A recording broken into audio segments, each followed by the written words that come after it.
The Secret Garden by Frances Hodgson Burnett. Chapter 6. There was someone crying! There was! The next day, the rain poured down in torrents again, and when Mary looked out of her window, the moor was almost hidden by grey mist and cloud. There could be no going out today. "What do you do in your cottage when it rains like this?" she asked Martha. "Try to keep from under each other's feet, mostly," Martha answered. There does seem a lot of us then.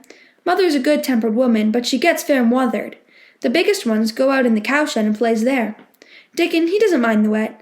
He just goes out the same as if the sun was shining. He says he sees things on rainy days as doesn't show when it's fair weather. He once found a little fox cub half drowned in its hole, and he brought it home in the bosom of his shirt to keep it warm. Its mother had been killed nearby, and the hole was swum out, and the rest of the litter was dead. He's got it at home now. He found a half-drowned young crow another time, and he brought it home too and tamed it. It's named Soot because it's so black and it hops and flies about with him everywhere. The time had come when Mary had forgotten to resent Martha's familiar talk. She had even begun to find it interesting and to be sorry when she stopped or went away. The stories she had been told by her ayah when she lived in India had been quite unlike those Martha had to tell about the moorland cottage which held 14 people who lived in 4 little rooms and never had quite enough to eat. The children seemed to tumble about and amuse themselves like a litter of rough, good-natured collie puppies. Mary was most attracted by the mother and Dickon. When Martha told stories of what Mother said or did, they always sounded comfortable. "If I had a raven or a fox cub, I could play with it," said Mary, "but I have nothing." Martha looked perplexed. "Can tha knit?" she asked. "No," answered Mary. "Can tha sew?" "No." "Can tha read?" "Yes."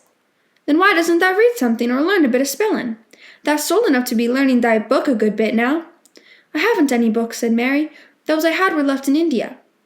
"That's a pity," said Martha. "If Mrs. Medlock let thee go into the library, there's thousands of books there." Mary did not ask where the library was, because she was suddenly inspired by a new idea. She made up her mind to go and find it herself. She was not troubled about Mrs. Medlock. Mrs. Medlock seemed always to be in her comfortable housekeeper's sitting room downstairs. In this queer place one scarcely ever saw anyone at all. In fact, there was no one to see but the servants, and when their master was away, they lived a luxurious life below stairs, where there was a huge kitchen hung about with shining brass and pewter, and a large servants' hall where there were 4 or 5 abundant meals eaten every day, and where a great deal of lively romping went on when Mrs. Medlock was out of the way. Mary's meals were served regularly, and Martha waited on her, but no one troubled themselves about her in the least. Mrs. Medlock came and looked at her every day or two, but no one inquired what she did or told her what to do. She supposed that perhaps this was the English way of treating children. In India she had always been attended by her ayah, who had followed her about and waited on her, hand and foot. She had often been tired of her company. Now she was followed by nobody and was learning to dress herself, because Martha looked as though she thought she was silly and stupid when she wanted to have things handed to her and put on. "Hasn't that got good sense?" she said once, when Mary had stood waiting for her to put on her gloves for her. "Our Susan Ann is twice as sharp as thee, and she's only 4-year-old. Sometimes thou looks fair soft in the head." Mary had worn her contrary scowl for an hour after that, but it made her think several entirely new things. She stood at the window for about 10 minutes this morning after Martha had swept up the hearth for the last time and gone downstairs.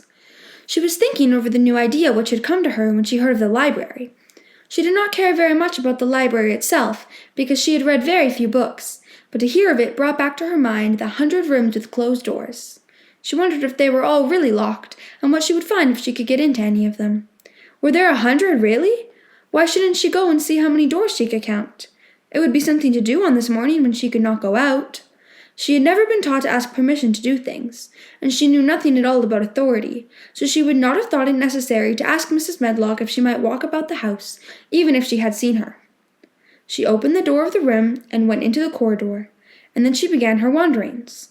It was a long corridor, and it branched into other corridors, and it led her up short flights of steps which mounted to others again. There were doors, and there were pictures on the walls.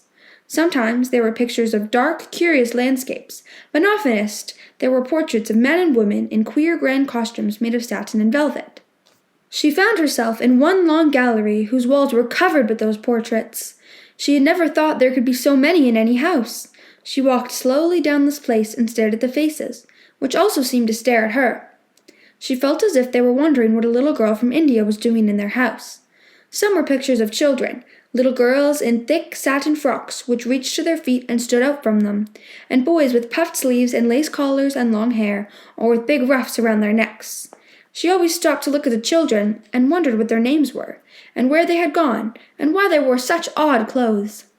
There was a stiff, plain little girl rather like herself. She wore a green brocade dress and held a green parrot on her finger.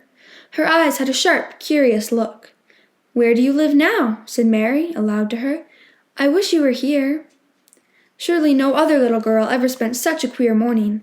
It seemed as if there was no one in all the huge, rambling house but her own small self, wandering about upstairs and down, through narrow passages and wide ones, where it seemed to her that no one but herself had ever walked. Since so many rooms had been built, people must have lived in them, but it all seemed so empty that she could not quite believe it true. It was not until she climbed to the second floor that she thought of turning the handle of a door. All the doors were shut, as Mrs. Medlock had said they were, but at last she put her hand on the handle of one of them and turned it. She was almost frightened for a moment when she felt that it turned without difficulty, and that when she pushed upon the door itself, it slowly and heavily opened. It was a massive door and opened into a big bedroom. There were embroidered hangings on the wall, and inlaid furniture such as she had seen in India stood about the room. A broad window with leaded panes looked out upon the moor, and over the mantel was another portrait of the stiff, plain little girl, who seemed to stare at her more curiously than ever. "Perhaps she slept here once," said Mary. "She stares at me so that she makes me feel queer." After that, she opened more doors and more. She saw so many rooms that she became quite tired, and began to think that there must be 100, though she had not counted them. In all of them, there were old pictures or old tapestries with strange scenes worked on them. There were curious pieces of furniture and curious ornaments in nearly all of them. In one room, which looked like a lady's sitting room, the hangings were all embroidered velvet, and in a cabinet were about 100 little elephants made of ivory. They were of different sizes, and some had their mahouts or palanquins on their backs. Some were much bigger than the others, and some were so tiny that they seemed only babies. Mary had seen carved ivory in India, and she knew all about the elephants. She opened the door of the cabinet and stood on a footstool and played with these for quite a long time. When she got tired, she set the elephants in order and shut the door of the cabinet. In all her wanderings through the long corridors and the empty rooms, she had seen nothing alive, but in this room she saw something. Just after she had closed the cabinet door, she heard a tiny rustling sound. It made her jump and look around at the sofa by the fireplace, from which it seemed to come. In the corner of the sofa there was a cushion, and in the velvet which covered it there was a hole, and out of the hole peeped a tiny head with a pair of frightened eyes in it.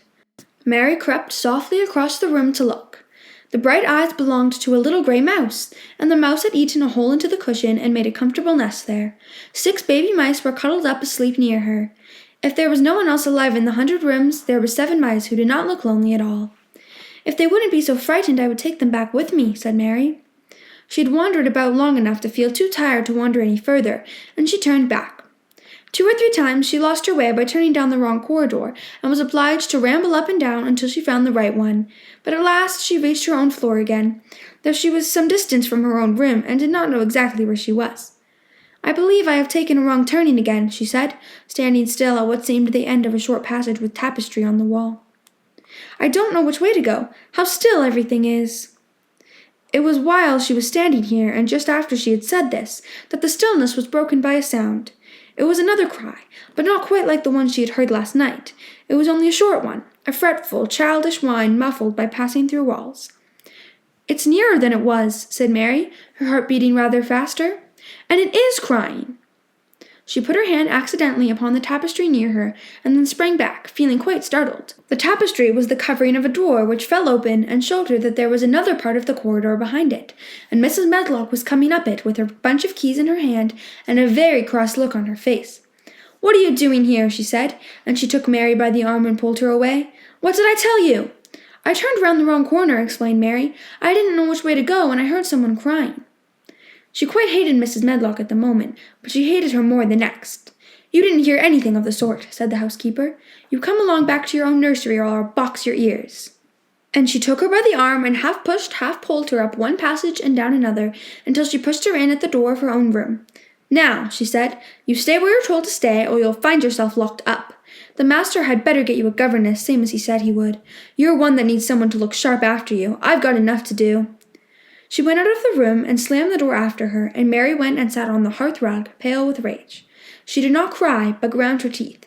"There was someone crying! There was!" she said to herself.